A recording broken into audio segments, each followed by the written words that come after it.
Teachers have already shared their Google email addresses with pupils and families and will monitor these during any school closure to deal with queries and to offer feedback on work which has been completed.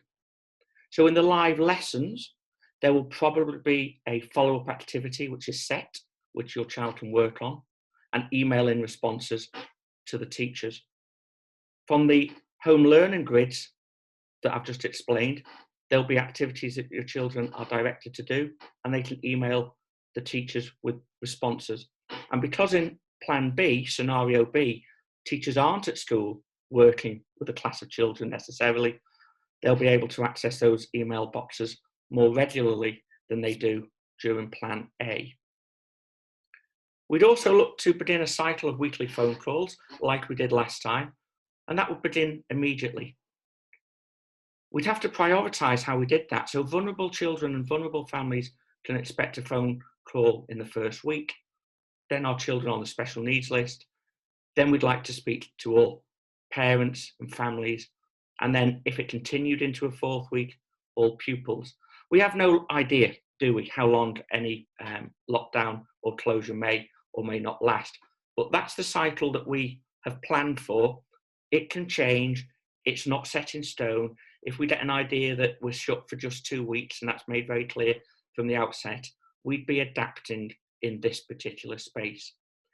The other part of the offer that's different to last time is you would receive a phone call from me in that first week, a personal phone call. Mine wouldn't be pastoral or anything like that. It would be to check that you have managed to access our resources, that you found all of the information that you need.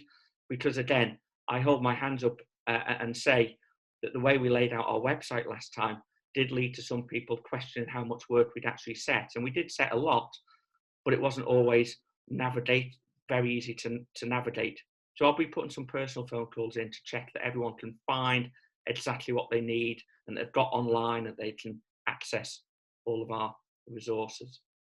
Our school website will remain updated with home learning activities, the resource bank that we set up, letters and important documents. And indeed, I've left a lot of that up from the original lockdown, and you can already find and download our emergency plan, our COVID risk assessment, our Zoom information pack, which gives you all the risk assessments that we've done for using Zoom and live lessons with children. And finally, you can expect the same special touches that we developed during the original lockdown. We'll have an active social media presence.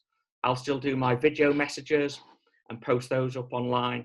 We'll do some online assemblies like we did last time, wellbeing checks and frequent communication.